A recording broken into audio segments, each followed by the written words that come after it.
বাংলা ভাষাতে বেশ কিছু অনবদ্য বইয়ের মধ্যে একটি সেরা বই হলো বিনিয়োগের বর্ণমালা।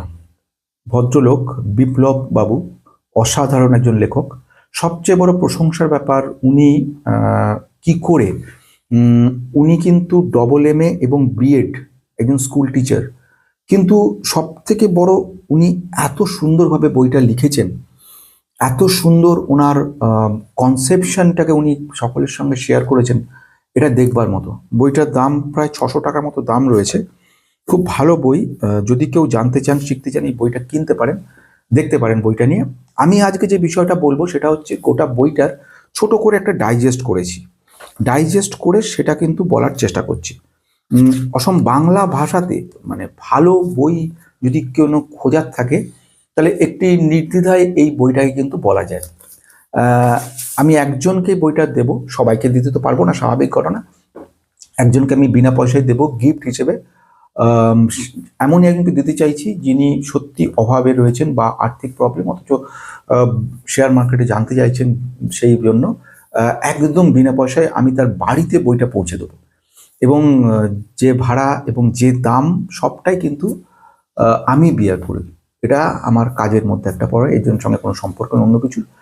চলে আসি যা চটপট ছোট করে আমি যা বুঝেছি আমি নিজের মতো করে বলতে চলেছি। তাহলে শুরু করা যাক।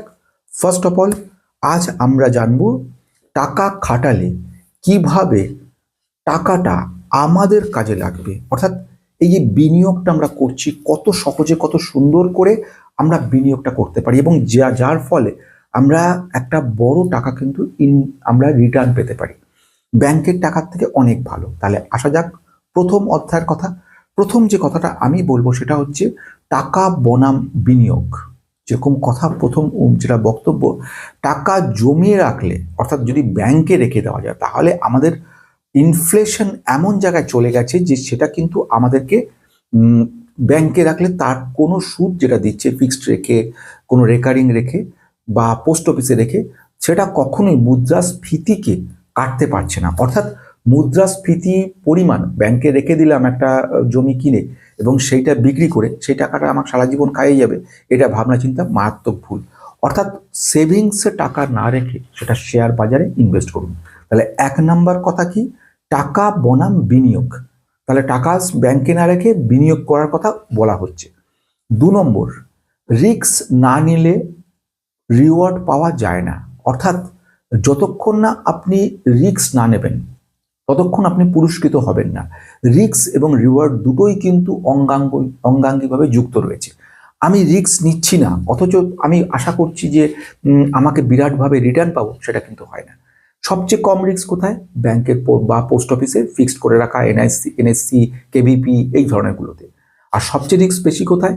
আপনাকে স্মল ক্যাপ এমন ধরনের কোম্পানি, যেসব কোম্পানিগুলোতে যখন তখন একটা অসুবিধা হতে পারে, যখন তখন কোম্পানিটা আপনাকে 10 গুণ রিটার্ন দিতে পারে, আবার আপনার টাকাটাকে কিন্তু আর্ধেকও করে দিতে পারে।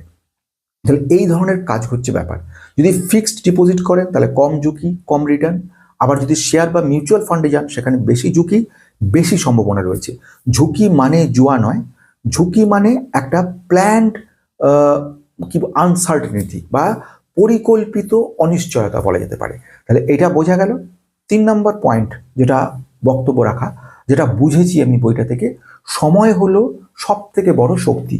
অর্থাৎ সময়টাকে মনে রাখুন, সময় হলো সব থেকে বড় শক্তি। দেখা গেছে 500 টাকা করে আপনি যদি রাখতে পারেন এবং আগামী 30 বছর ধরে রাখতে পারেন, আপনি যে পরিমাণ সম্পদ তৈরি করবেন এই শেয়ার বাজার থেকে বা মিউচুয়াল ফান্ড থেকে, সেটা অপূরণীয়। মানে সেটা কল্পনার অতীত। একজন মধ্যবিত্ত পরিবারের কোনো মানুষও কল্পনা করতে পারে না নিম্নবিত্ত একজন মানুষ এত বড় টাকা জমাতে পারে। সেটা সম্ভব হচ্ছে সময়ের জন্য। আবার উল্টো দিকে একটা 60 বছর বয়সে একজন ভদ্রলোক, তার কাছে যদি 20 লক্ষ টাকাও থাকে, সে যদি মনে করে আমি কোটিপতি হব এবং তার কাছে সময় রয়েছে মাত্র 8 বছর কি 10 বছর, সেক্ষেত্রে তার পক্ষে এটা সম্পূর্ণ অসম্ভব, কোনো মতে সে পারবে না। তাহলে কি ব্যাপার দাঁড়ালো? ব্যাপার দাঁড়ালো আপনার কাছ থেকে কম টাকা থাক, কোনো ক্ষতি নেই, কিন্তু আপনাকে বড় সময় ধরে টাকাটাকে কিন্তু একটু একটু একটু করে জমিয়ে যেতে হবে। যদি এভাবে জমাতে পারেন, নিশ্চিন্ত নির্ভাবনে একটা বড় সময় পরে গিয়ে একটা ভালো টাকা পাবেন। কিন্তু যদি সেটা না করেন তাহলে সেটা হবে না। তাহলে বোঝা গেল সময় হলো বড় শক্তি। এই সময়টাকে কিন্তু কাজে লাগাতে হবে। অর্থাৎ যত আগে শুরু করবে তত বেশি কম্পাউন্ডিংয়ের সুবিধা পাবে। 10 বছর দেরি করলে অর্ধেক লাভও থাকবে না। বোঝা গেছে? আমি যেটা এক্সাম্পল দিয়ে বললাম, রিটায়ারমেন্টের পরে কেউ যদি গিয়ে মনে করে আমার কাছে এরম ক্লায়েন্টও এসছে, বলেছে যে স্যার আমি রিটায়ার করেছি, কিছু টাকা হাতে আছে, এবার আমি রাখতে চাইছি এবং তারপরে এত টাকা পেতে চাইছি। অবাস্তব, এটা হয় না, হতে পারে না। তখন তাকে আমি অবশ্যই ইকুইটি ফান্ডে রিস্কে কখনোই দেবো না, বললেও দেবো না। কারণ সেবি রিসার্চ রিসার্চের নিজস্বই যে যা ইয়ে রয়েছে, রিসার্চের তাদের যে এথিক্স রয়েছে, এথিক্সে স্পষ্ট করে বলা আছে চাইলেও তাকে দেবে না, এটাকে বলা হচ্ছে। তাহলে সময়কে বন্ধু বানাও, সময় হচ্ছে তোমার বন্ধু। যত সময় দেবে তত বেশি পরিমাণে আপনাকে ওয়েলথ তৈরি করে দেবে। হ্যাঁ, এবারে বড় টাকা বড় সময় রাখলে বহু গুণ হবে। নেই, যেটুকু আছে সেটুকুই দিন, সেটুকুই রাখুন, সেটুকুই বহু বছর রাখুন, দেখুন কি হয়, ম্যাজিক কিভাবে কাজ করে। এর মধ্যে অনেকে আবার পাকামো মারবে। সে কি করবে?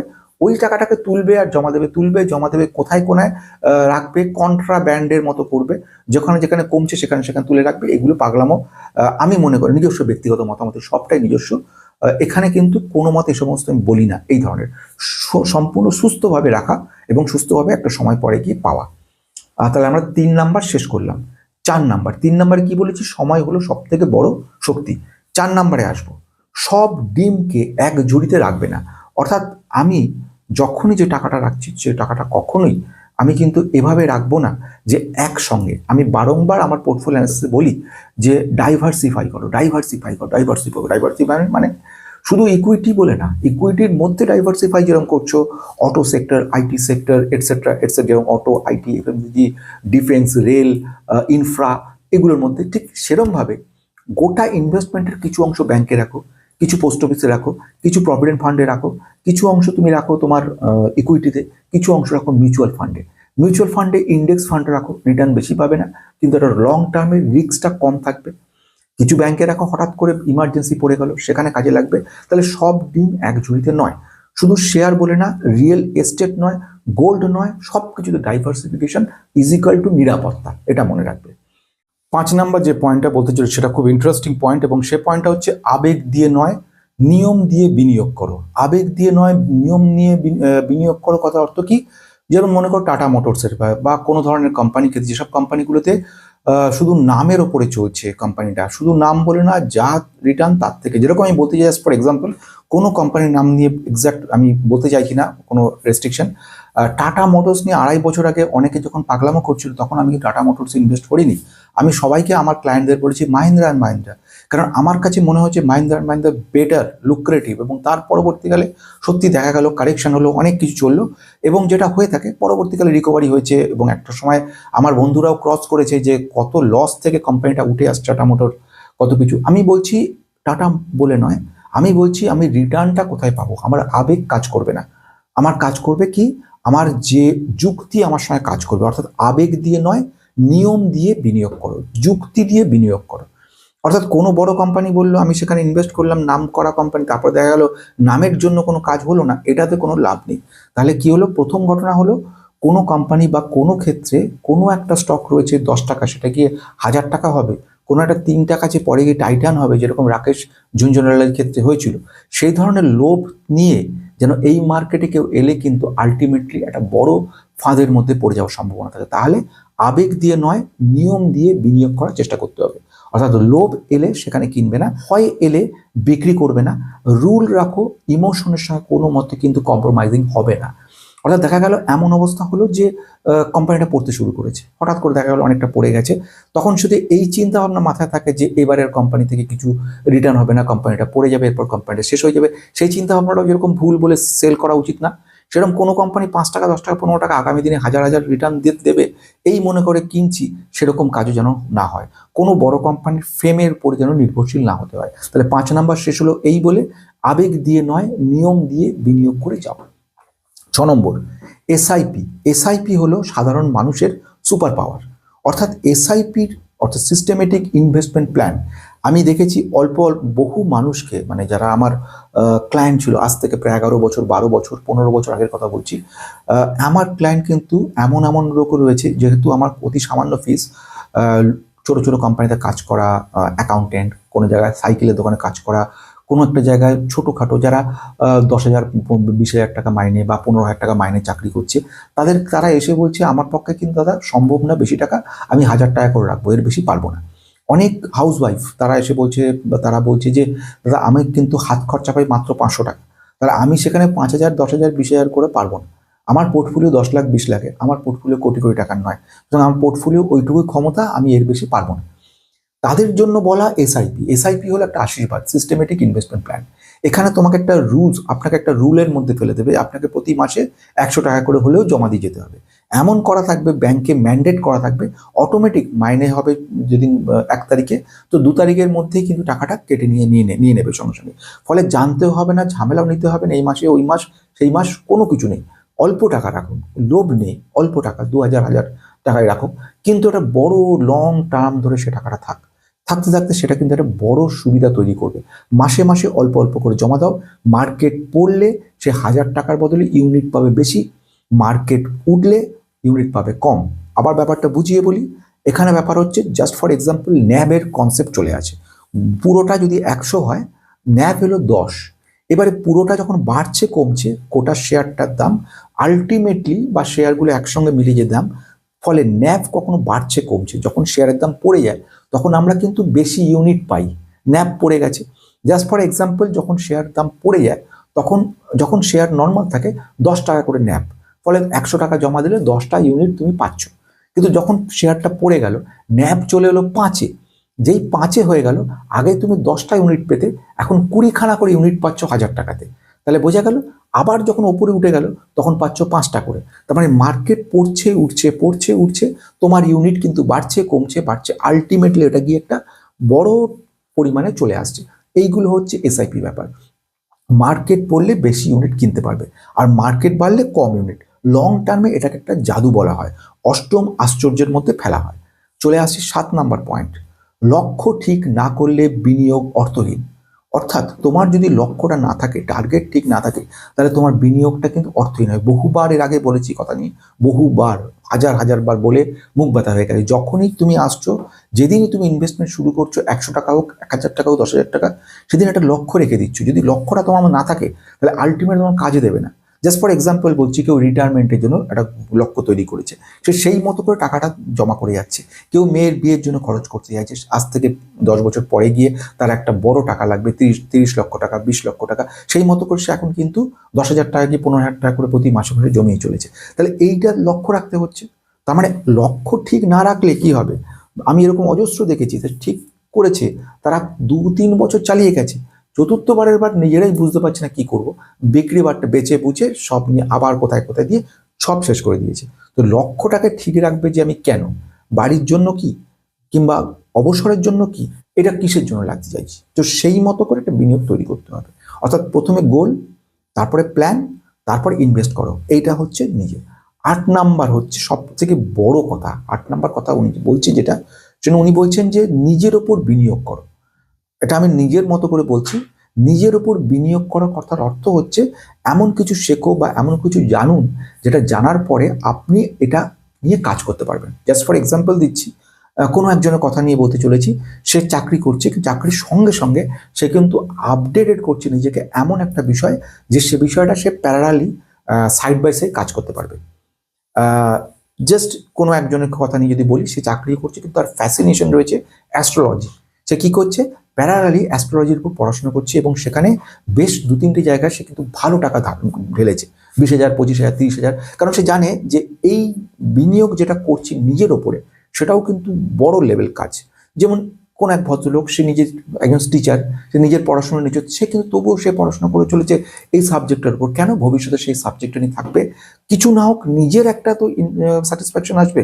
তাহলে জ্ঞান, নলেজের জন্য, দক্ষতা বা এফিসিয়েন্সির জন্য, আর 3 নাম্বার নিজের স্বাস্থ্যের জন্য, নিজের সুস্থতার জন্য এই জিনিস শেখা।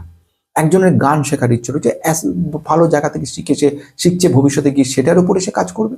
কোনো একজনের ইচ্ছা রয়েছে সে একটা কোনো ফান্ড ম্যানেজমেন্টের কাজ করবে, বৃদ্ধ বয়সে পর্যন্ত সে একটা নিজের অন্য জগৎ নিয়ে কাজ করেছে, কিন্তু ফান্ড ম্যানেজমেন্টের উপর তার দক্ষতা রয়েছে, সে 60 বছরের পরে সেই কাজ নিয়ে কাজ করছে। এগুলোতে রিটার্ন সব থেকে বেশি। মানুষ ভাবে দূর একটা বই কিনে কি হবে, এই যে বইটা এটার দাম 650 টাকা, এই বইটা আমি কেনার থেকে আমি গিয়ে দুদিন একটা পার্টি অফিসে গিয়ে খাওয়া দাওয়া করি, বা কোনো একটা হোটেলে গিয়ে খাওয়া দাওয়া করি, বা কোনো একটা জায়গায় আমি উৎসব অনুষ্ঠান করি, বা কিছু একটা করি, সে কিন্তু একবার শুধু এইটাই ভাবছে যে 600 টাকা আমার ভুল হলো। কিন্তু ভুল হলো না, নিজের উপর ইনভেস্ট করা যখন হলো, এই বইটা যখন সে কিনলো, তখন তার সঙ্গে সঙ্গে সে কিন্তু অনেক কিছু শিখতে পারলো। এই বইটা থেকে যখন শিখলো, একটা বই না একাধিক বই যখন শিখলো, বই নিয়ে কোনো একটা জায়গায় কোর্স হলো, কিছু না হলে একটা মেম্বারশিপের কথা বলছি, খুব সহজভাবে বলছি, আমার এক্সাম্পলটা দিই। আমার এখানে একটা মেম্বারশিপ নিয়ে নিলে 60 টাকা করে, 50 টাকা 60 টাকা করে প্রতি মাসে মাসে। এটা প্রথমে ভাবছো বেকার হবে, কোনো লাভ নেই।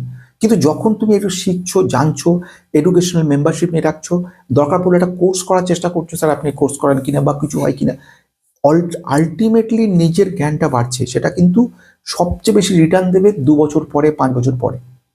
তাহলে এইগুলো হয়ে গেল। সব শেষে যে কথা বলার, বিনিয়োগ মানে ধনী হওয়া নয়, বিনিয়োগ মানে ভবিষ্যৎকে নিরাপদ করা। অর্থাৎ বিনিয়োগ কথার অর্থ হচ্ছে নিজেকে রিচ হিসেবে নয়, নিজেকে, নিজের ফিউচার যেটা রয়েছে সেটাকে সিকিওর করা, এটাই কিন্তু সব থেকে বড় কথা। তাহলে কি দাঁড়াচ্ছে সবচেয়ে বড় কথা, আজকের এই ভিডিওর যদি টোটাল বইটার ডাইজেশন 1 মিনিটে ডাইজেস্ট করতে চাই, প্রথম ঘটনা হচ্ছে টাকা সেভ করার চেষ্টা করো, সেভ টাকাটা তোমাকে সুস্থতা দেবে।